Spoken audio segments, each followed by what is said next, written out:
You ever look around your space and realize it's not just clutter?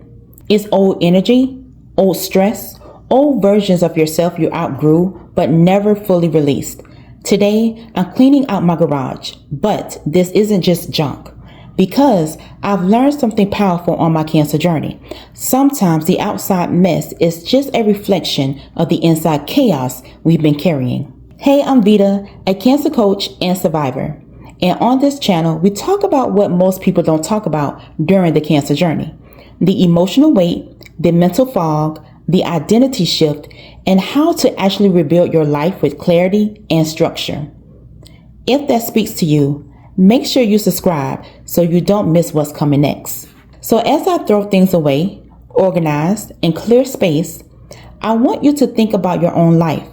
What are you holding onto that you've outgrown but never let go of? And most importantly, what would it feel like to finally breathe again? When you go through something like cancer, whether you're a patient or a survivor, you start to see life differently. You stop pretending certain things don't affect you. You start noticing how heavy everything feels, not just physically, but emotionally. That's what this garage feels like to me right now. Boxes I never opened, things I said I'll deal with later, memories I've tucked away because I didn't have the energy to process them. And honestly, that's what a cancer journey can feel like too. We store things, fear, trauma, confusion, questions we never asked out loud, and we just keep stacking it until one day life forces us to slow down and look at everything we've been avoiding. Cancer doesn't just affect the body, it shakes your entire internal system. Your emotions get messy, your thoughts get loud, your identity, it gets questioned. And just like this garage, when things get overwhelming, we don't always clean it up right away. We just survive. We push through appointments, we push through treatments, we push through fear, but the emotional junk drawer keeps filling up. And nobody really teaches you how to clean that part. Nobody tells you how to process grief while you're still showing up strong. No one tells you how to rebuild your life. Nobody tells you how to rebuild yourself after everything feels like it's been taken from you. So we adapt, we numb, we disconnect, we stay busy. But the truth is, healing requires space, and space requires letting go. As I go through this garage, I'm noticing something interesting. Some of this stuff I don't even remember buying. Some of it I kept just in case. Some of it I attached meaning to that doesn't even serve me anymore. And isn't that just like life? We hold on to old identities, outdated fears, painful memories, relationships that drain us, beliefs that say we're not strong enough. Especially something similar to cancer. You start clinging to control because control feels safe. But here's the truth I had to learn the hard way. Not everything you survive was meant to stay in your life. Some things were only meant to teach you, not live with you forever. So today, I'm throwing away more than junk. I'm releasing pressure I didn't even realize I was still carrying.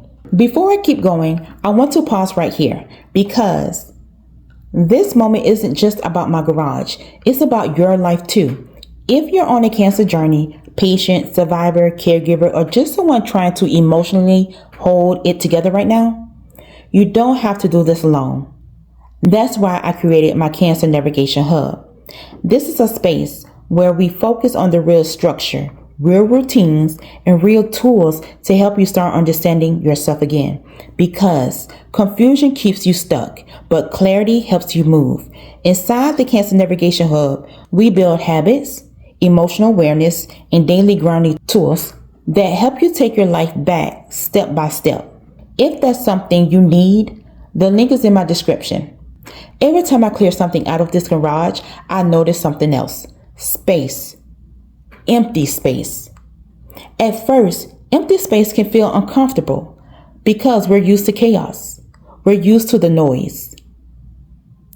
We're used to being on all the time. But Healing doesn't happen in chaos. Healing happens in space. Space to breathe, space to think, space to feel what we've been avoiding. And on a cancer journey, that space becomes essential because you're not just healing your body, you're rebuilding your relationship with yourself. And that takes clarity, that takes intention, and that takes slowing down long enough to ask, what do I actually need right now?